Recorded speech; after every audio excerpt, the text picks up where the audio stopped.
पर्यावरण संरक्षण को लेकर आजकल युवाओं में हर जगह जागरूकता देखने को मिल रही है। यहाँ तक कि युवा पर्यावरण संरक्षण के लिए अपनी पढ़ाई या काम के बीच से समय निकालकर कई एनजीओ से जुड़ रहे हैं जो पर्यावरण संरक्षण के लिए काम करते हैं। ऐसी ही एक संस्था भूमि जो पर्यावरण संरक्षण के लिए कार्य करती है और लोगों को पर्यावरण संरक्षण को लेकर जागरूक करती है। जयपुर के रामनिवास गार्डन में भूमि संस्था और जयपुर नेशनल यूनिवर्सिटी राष्ट्रीय सेवा योजना के तहत युवा छात्र छात्राएं जयपुर की सड़कों पर जयपुर को प्लास्टिक फ्री बनाने का संदेश दे रहे हैं।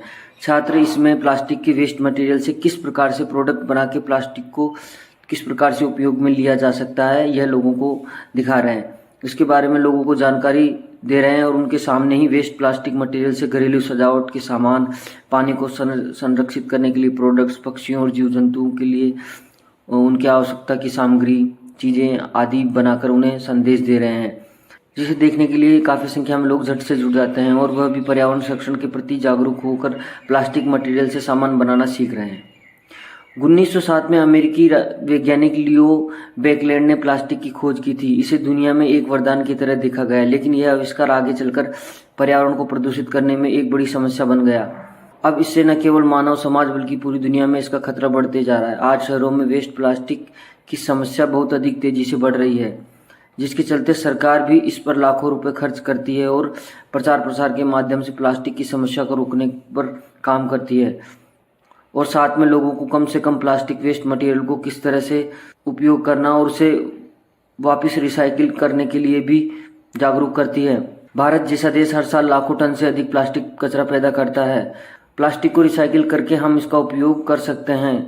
दुनिया भर में कई रिसाइकल्स इसे बिजनेस के रूप में स्थापित किया है और इस तरह के स्टार्टअप देश की अर्थव्यवस्था को मजबूती देते हैं। आइए बात करते हैं आरती मीणा और केनिशा शर्मा जी से। जयपुर में प्लास्टिक जयपुर यहाँ पर हमने एक छोटा सा इवेंट किया है। हमारा एक एनजीओ है भूमि एनजीओ, उसकी तरफ से हम वॉलंटियर्स एज ए वॉलंटियर्स हम इस इवेंट को प्रोग्राम कर रहे हैं।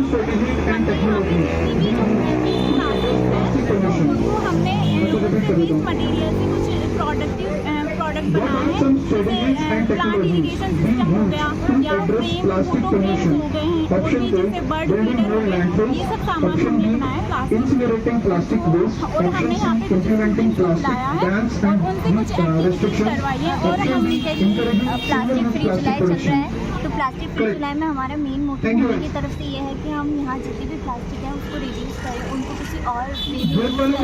जैसा कि हम यहाँ करने वाले हैं, जिससे पता चलेगा कि यहाँ कैसे प्लास्टिक हार्म कर रहा है ह्यूमन्स को, वाटर बॉडीज को, सॉइल को, फीटस को, इस तरीके से। और बाकी यहाँ पे और भी एक्टिविटीज़ करवाई हैं, जैसे drip irrigation system, plastic waste, bird feeder, bottles और प्लास्टिक बॉटल से फ्लावर्स बनाना, जिससे हमारे जो प्लास्टिक वेस्ट जो बचता है उसको हम रीयूज कर सकते हैं।